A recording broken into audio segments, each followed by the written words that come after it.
અને વર્ષોથી રજૂઆત કરું છું, પણ મીડિયાવાળા એમ કે રામભાઈનું કંઈ ઉપજતું નથી ઉપર. અને અમને એક રાજકોટથી હરિદ્વારની ટ્રેન મળે એવી એક ખાસ વિનંતી છે. અયોધ્યા ભલે મોડી આપો, પણ અમને હરિદ્વાર રેગ્યુલર મળી જાય એવી વિનંતી છે.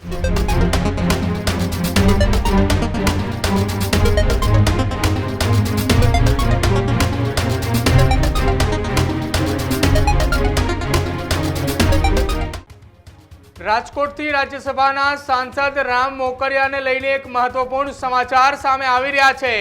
આખા બોલા નેતા તરીકે ઓળખાતા રામ મોકરિયા એ જાહેરમાં બોલ્યા કે હવે તો પત્રકારો પણ કહે છે કે રામભાઈનું કંઈ ઉપજતું નથી. રાજકોટથી રાજ્યસભાના સાંસદ રામ મોકરિયાએ કેન્દ્રીય મંત્રી મનસુખ માંડવિયાને ટકોર કરી અને રાજકોટથી હરિદ્વાર અને અયોધ્યાની ટ્રેનને લઈને જાહેરમાં ટકોર કરતા કહ્યું કે લાંબા સમયથી ટ્રેન માટે હું રજૂઆત કરતો આવ્યો છું, પરંતુ ટ્રેન એ મળતી નથી. અને પત્રકારો પણ કહે છે કે રામભાઈનું કાંઈ ઉપજતું નથી. જાહેરમાં રાજ્યસભાના સાંસદ રામ મોકરિયાનું નિવેદન સામે આવ્યું. લોકલ ટ્રેનના લોકાર્પણ કાર્યક્રમ દરમિયાન રાજ્યસભાના સાંસદ રામ મોકરિયાએ જાહેરની અંદર નિવેદન આપતા કહ્યું કે મેં એ રાજકોટથી એ ઉજ્જૈન અને સાથે જ અયોધ્યા ની એ ટ્રેન હરિદ્વારની એ ટ્રેનને લઈને રાજકોટના એક કલેક્ટર સાથે અનેક વખત ચર્ચાઓ પણ કરી છે અને સાથે જ અનેક વખત રજૂઆતો પણ કરી છે, પરંતુ કાંઈ મેળ આવ્યો નથી. જો કે કેન્દ્રીય મંત્રી મનસુખ માંડવિયા ત્યાં હાજર હતા અને તેમણે કહ્યું કે હવે આપ કંઈક મધ્યસ્થી કરો અને આ ટ્રેનની શરૂઆત કરો. જો આ ટ્રેનની શરૂઆત ન થાય તો હવે તો અહીંયા બેઠેલા પત્રકારો પણ કહે છે કે રામભાઈનું કાંઈ ઉપજતું નથી. તો એમની વાતમાં એ કંઈક દમ હશે, અથવા તો એ લખતા હશે, અથવા એ કહેતા હશે, તો એમને કંઈક લાગ્યું હશે, એટલા માટે જ તેવું કહ્યું હશે. આ પ્રકારના નિવેદન આપતાની સાથે જ રાજ્યસભાના સાંસદ રામ મોકરિયાને લઈને ફરી એક વખત ચર્ચાઓ શરૂ થઈ છે કે શું ખરેખર રાજ્યસભાના સાંસદ રામ મોકરિયાનું એ ત્યાંના અધિકારીઓએ કંઈ ગણકારતા નથી કે પછી ત્યાંના અધિકારીઓએ રાજ્યસભાના સાંસદ રામ મોકરિયાને ગાંઠતા નથી. આખા બોલા નેતા તરીકે રામ મોકરિયા ઓળખાય છે.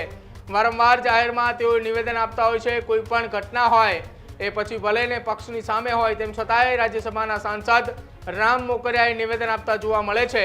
જો કે ગતરોજ રાજકોટથી પોરબંદર દરમિયાનની લોકલ ટ્રેનની જે શરૂઆત કરવામાં આવી હતી, એ શરૂઆતના કાર્યક્રમ દરમિયાન રાજ્યસભાના સાંસદ રામ મોકરિયા એ રાજ્ય સરકારના મંત્રી અર્જુન મોઢવાડિયા, રાજકોટના ધારાસભ્યો અને સાથે જ કેન્દ્રીય મંત્રી અને પોરબંદરના સાંસદ મનસુખ માંડવિયાની હાજરીની અંદર નિવેદન આપ્યું. અને આ નિવેદન હવે સમગ્ર રાજ્યની અંદર ચર્ચાનું કેન્દ્ર બન્યું છે.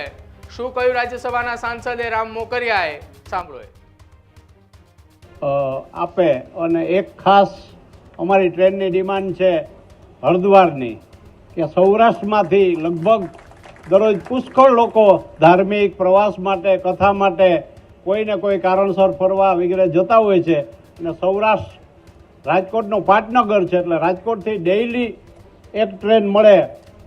મીના સાહેબ, આપણે ઘણી વખત વાત થયેલી છે અને ઉપર પણ રજૂઆત કરી છે. તો મનસુખભાઈ એટલો એમાં પૂરક થઈ અને અમને એક રાજકોટથી હરિદ્વારની ટ્રેન મળે એવી એક ખાસ વિનંતી છે.